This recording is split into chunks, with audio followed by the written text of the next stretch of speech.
Treneri, apibendrinkit praėjusį sezoną Kretingos komandai, koks jis buvo? Sezonas buvo iš tikrųjų banguotas, sezono pradžia buvo labai prasta, tai kelios pirmos rungtynės geros, bet paskui prasta atkarpa, pralaimėtų daug rungtynių, daug bėdų, nepasiteisinusių žaidėjų, tai turėjom pakeisti keletą žaidėjų ir daugiau įdėti darbo treniruotėse, nes galėjom net neišeiti atkrintamasis rungtynės, tai patekom į tą 12 sezono gale. Tai labai džiugu, kad patekom ten ir atėjom su gera forma, nes nugalėjom dar aukštesnę komandą, kuri yra Vilniaus Rytas dublerių komanda ir patekom tarp 8 geriausių komandų.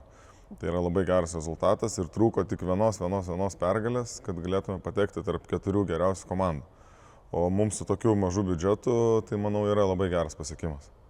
Kokie iššūkiai gal didžiausia buvo? Daug tų iššūkių, žinot, tas krepšinis yra ilgas sezonas, traumos labai kišo kojas, treniruočių procesas sugadintas, nes neturim lygiaverčių žaidėjų treniruotėse, tai gal viena pagrindinių tų dalykų yra, bet eini, darai, duodi šansą jaunimui, su jaunimu reikia kentėti, jiems daugiau duoti tų šansų pasireikšti aikštelėje, tai tais iššūkiais visą laiką ir jau kiek metų dirbu čia visą laiką, jie tie patys, sunkus, bet eini, sukandęs dantis ir dirbi. Kas labiausiai džiugino per šitą sezoną? Kad jauni žaidėjai dėjo žingsnį į priekį ir Tautvydas Rudys, kuris yra mano auklėtinis nuo 1 klasės ir dabar jis yra 12-okas, 12 metų jį treniruoju, jis dėjo labai didžiulį žingsnį, kad galėtų gauti daug žaidyminio laiko, dėl to labai džiugu, kad mūsų auklėtiniai gali rodyti aikštelėje rezultatus. Ir taip pačiu pareina kiti jaunuoliai, tai manau kitą sezoną bus dar keli Kretingos sporto mokyklos auklėtiniai, kurie labai džiugu, kad žaidžia už Kretingos miestą ir atstovauja Kretingą, tai dėl to džiugu. Tai sudėtyje pokyčių turėsit kitais metais, kitam sezone? Manau, nėra buvę tokio sezono, kad nebūtų pokyčių, tai yra žaidėjai, kurie nuvilia, yra žaidėjai, kurie džiugina, bet mes gal jų neįperkam, paprastai liaudiškai tariant, nes jie pasikelia kainą ir kiti klubai jos perka. Tai labai norėčiau išlaikyti keletą žaidėjų, bet nežinau, ar pavyks. O tie, kurie nuvylė, tiesiog reiks atsveikinti ir ieškoti kitų žaidėjų. Gal plačiau apie Kretingos komandos sudėtį, pačius žaidėjus, kokia tai komanda, gal papasakotum? Pirmenybė yra vietiniam žaidėjam, bet tų vietinių žaidėjų nėra tiek daug. Kiek jų yra? Dabar reikėtų paskaičiuoti. Pusė komandos tikrai yra vietinių žaidėjų. Ir ką mes laikom vietiniais, jeigu Rytis Zabita yra klaipėdiškis, bet netoli čia gyvena ir jau žaidžia 13 sezoną iš eilės už mus. Tai aš jau skaitau į vietinių žaidėjų, nes atsidavęs Kretingai ir visą laiką čia žaidžia ir tikiuosi kitą sezoną turėsim jį savo sudėtį. Tai jeigu apie sudėtį kalbant, pirmenybė yra tiems kretingiškiam ir netgi pradedant nuo trenerių, kad mano asistentas yra kretingiškis ir Kretingos sporto mokyklos treneris Henrikas Klubinas, tai ir vadovas, sporto vadybininkas Tomas Račkus kretingiškis, tai noris, kad būtume mes jau visi kretingiški ir kiek įmanoma jų daugiau turėti. O paskui, jeigu jau neina, tai bent čia pat, tai Klaipėda vietoje, o paskui jau stiprinamės, kur trūksta žaidėjų, kokioje pozicijoje. Žemaičiai visą laiką, žinot, kovoja tai iki galo ir turėjom su Šakių Vyčiu tą seriją, kur tikrai nebuvom favoritai, buvom tiesiog nurašyti jau, kad 3-0, visi sakė, kad gausim, bet 2-1 netgi pirmavom tai seriją ir komentatoriai visi straipsniai buvo, žemaičiai kovoja iki galo. Tai tuom ir pasižymim, gal neturim tiek daug talento, bet einam į aikštelę kovoti. Tai to skiepiju ir vaikams, kai dirbu Kretingos sporto mokykloje. Turime eiti kovoti daugiau, negu jie nori ten, didieji miestai, Vilnius, Kaunas. Kuris žaidėjas ryškiausias šiais metais buvo ir ar buvo staigmenų šitoje vietoje? Ar taip ir tikėjotės? Tikėjomės, kad Julius Kazakauskas bus geriausias komandos žaidėjas, aplink jį lipdėm komandą, to ir tikėjomės šio, Julius ir parodė tos rezultatus, jis buvo naudingiausias lygos žaidėjas, daugiausiai kamuolių atkovojo, daugiausiai minučių žaidė, aišku, mūsų komandai, bet, manau, greit sužinosim, ar jis tapo lygos naudingiausių žaidėjų visos lygos, nes yra rinkimai, ar pateko į simbolinį penketą, tai tikiuosi, kad jisai tam pateks. Ar liks kitais metais, turit žinių tokių?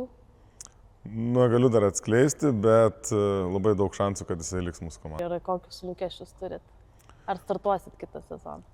Pirmą lūkesčius reikėtų pradėti nuo kokį mes biudžetą turėsim. Tai dabar kyla minimalus biudžetas iki 200 000, o mūsų biudžetas šiemet buvo tik tai 150 000. Tai jeigu mes nesurinksim to biudžeto, tai mums net neleis startuoti toje lygoje. Tai pirmą einu kalbėti su rėmėjais, su savivaldybė, koks požiūris į tai, nes mes atsiliekam kokius 4-5 kartus biudžetu nuo visų komandų.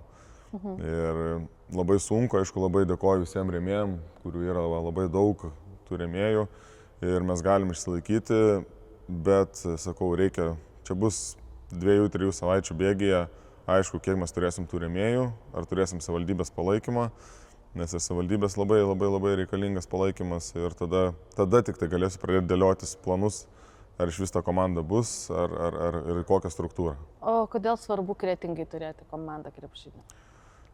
Žinot, mes pirmaujam lygoje palei lankomumą, mes esam antri, ten Mažeikiai pirmauja, bet nežinau, kaip jie ten surenka tų žmonių tiek. Tai man svarbiausias yra, tas krepšinis yra tik žaidimas ir rungtynės, bet kas vyksta aplinkui, nes mes darom labai daug papildomų projektų, kaip pavyzdys vaikų stovyklos, moterų komanda įeina į tą patį mūsų projektą, tai su fanais, kuriuo turim patys įsikūrę netgi VŠI ir labai organizuotai palaiko mūsų komandą ir aš rungtynės darau renginį, o ne varžybas, tai yra rungtynės. Tai nes norisi daryti Kretingos šventės žiemos to laikotarpiu, kai nėra kur nueiti, duoti renginyje pasireikšti visiems mūsų miesto kolektyvams, kurie galėtų pasirodyti per minutės pertraukėlės, per ilgasias pertraukas, parodyti, kad turim visokių gabių vaikų, o mums tik tai žaisti tą krepšinį. Tai labai norisi sukurti tą tokią bendruomenę, kuri būtų ne vien tik tai mes susirinkom, ar žaidėm sezoną ir išsiskirstėm.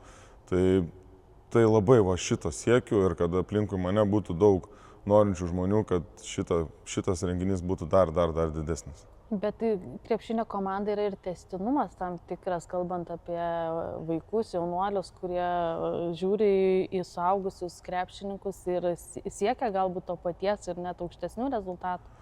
Tai Ar turit tęstinumą šitą? Žinoma, turime ir aš pats dirbu Kretingos sporto mokykloje jau 16 metų. Tai visą laiką ir vaikam sakau, kad turite ateiti žiūrėti tas rungtynės.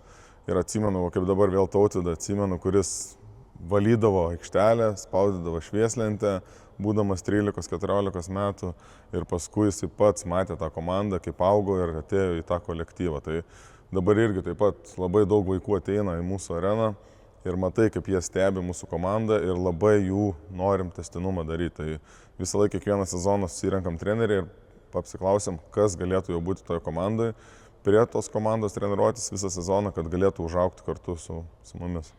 Ir pabaigai, jeigu vis dėlto startuosit rugsėjį naujam sezone, ką palinkėtumėt ir kokios komandos norėtumėt, su kokia norėtumėt? Norėčiau, kaip sakoma, toks žodis, alkanos komandos, kuri norėtų aikšteliai arti o puolime mėgautis krepšiniu, nes kai mėgaujas krepšiniu, žiūrovai mėgaujasi tom, ateina daug žmonių. Tai va tokie alkani, norintys parodyti gražų krepšinį visiems ir, aišku, žinoma, disciplinuotai, kantriai dirbančių žaidėjų. Tai jeigu apie komandą kalbant, tokios komandos norėčiau. Ačiū labai, Rimantai.